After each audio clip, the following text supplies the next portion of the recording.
ಕಾತ್ಯಾಯನಾಯ ವಿದ್ಮಹೆ ಕನ್ಯಾಕುಮಾರಿ ಧೀಮಹೆ ತನ್ನೋ ದುರ್ಗಿ ಪ್ರಚೋದಯಾತ್.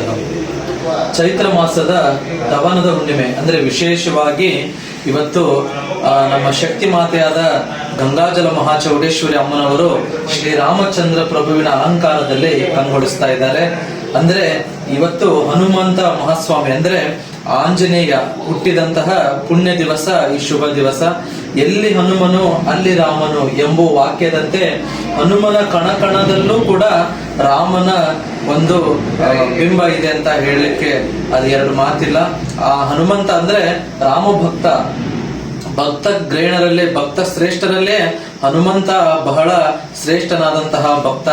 ಆ ತ್ರೇತಾಯುಗದಲ್ಲಿ ಶ್ರೀರಾಮಚಂದ್ರ ಪ್ರಭು ಜನಿಸಿ ರಾವಣನು ಸೀತೆಯನ್ನು ಅಪಹರಣ ಮಾಡಿದ ಸಂದರ್ಭದಲ್ಲಿ ಆ ರಾಮ ಮತ್ತು ಸೀತೆಯರನ್ನ ಒಂದು ಮಾಡಲಿಕ್ಕೋಸ್ಕರ ಈ ಮಹಾಸ್ವಾಮಿಯಾದ ವೀರಾಂಜನೇಯನ ಪಾತ್ರ ಬಹು ಮುಖ್ಯವಾದಂತಹದ್ದು.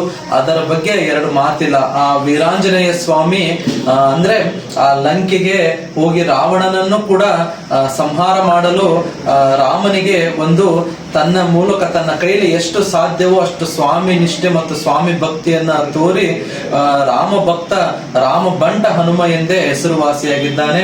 ಆ ಶ್ರೀರಾಮಚಂದ್ರ ಪ್ರಭು ಮತ್ತು ಆ ವೀರಾಂಜನೇಯ ಮಹಾಸ್ವಾಮಿಯು ಸರ್ವ ಸದ್ಭಕ್ತರಿಗೂ ಸನ್ಮಂಗಲವನ್ನ ಉಂಟು ಮಾಡಿ ಆಯುರಾರೋಗ್ಯವನ್ನ ಆ ರಾಮಾಂಜನೇಯರು ಕರುಣಿಸಿ ಕಾಪಾಡಲಿ ಎಂದು ಹೇಳುತ್ತೇವೆ.